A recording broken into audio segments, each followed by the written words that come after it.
ಈ ಒಂದು ದಿನದಲ್ಲಿ ಆ 2ನೇ ವಚನವನ್ನು ನೋಡೋಣ. ಯೋಹಾನನ ಬರೆದ ಸುವಾರ್ತೆ 19ನೇ ಅಧ್ಯಾಯ 2ನೇ ವಚನದಲ್ಲಿ ನೋಡುವಾಗ, ಮತ್ತು ಸಿಪಾಯಿಗಳು ಮುಳ್ಳು ಬಳ್ಳಿಯಿಂದ ಕಿರೀಟವನ್ನ ಹಣಿದು ಆತನ ತಲೆಯ ಮೇಲೆ ಇಟ್ಟು ಎಂಬುದಾಗಿ.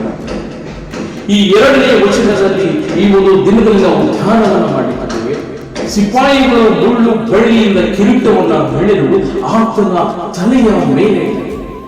ಈಗಾಗಲೇ ಆತನು ಕೊರಡೆಗಳಿಂದ ಸುಮಾರು ಪೆಟ್ಟುಗಳನ್ನ ತಿಂದ. ಈಗಾಗಲೇ ಆತನು ಆ ಒಂದು ತನ್ನ ದೇಹದಲ್ಲಿರ್ತಕ್ಕಂಥ ರಕ್ತವೆಲ್ಲವನ್ನ ಹರಿದು ಹೋಗಿದ್ದನ್ನು ನೋಡುತ್ತೇವೆ. ದೇಹದಲ್ಲಿರ್ತಕ್ಕಂಥ ಮಾಂಸಗಳನ್ನೆಲ್ಲ ಅವೆಲ್ಲವುಗಳನ್ನ ಹೋಗಿದ್ದನ್ನು ನಾವು ನೋಡ್ತೇವೆ. ಕೀರ್ತನೆಗಾರನಾಗಿ ಹೇಳುವಂತ 22ನೇ ಆ ಕೀರ್ತನೆಯಲ್ಲಿ ನೋಡುವಾಗ ಅಲ್ಲಿ ನಾವು ನೋಡ್ತೇವೆ, ಯೇಸು ಕ್ರಿಸ್ತನ ಒಂದು ದೇಹದಲ್ಲಿರ್ತಕ್ಕಂತಹ ಎಲುಬುಗಳನ್ನ ನಾವು ಏಳಿಸಲಿಕ್ಕೆ ಆಗತ್ತೆ, ಏಳಿಸುವುದಕ್ಕಾಗುವುದೇ ಬರಬಹುದು. ಆತನ ದೇಹದಲ್ಲಿರ್ತಕ್ಕಂಥ ಮಾಂಸವನ್ನೆಲ್ಲ ಹೋಗಿ, ದೇಹದಲ್ಲಿರ್ತಕ್ಕಂಥ ರಕ್ತವನ್ನೆಲ್ಲ ಹೋಗಿ ಆತನ ಎಲುಬುಗಳು ಎಷ್ಟಿದೆ ಎಂಬುದಾಗಿ ಅಷ್ಟೊಂದು ಆತನ ಸಫರಿಂಗ್ ಅನ್ನ, ಅಷ್ಟೊಂದು ಆತನ ನೋವನ್ನು ಅನುಭವಿಸ.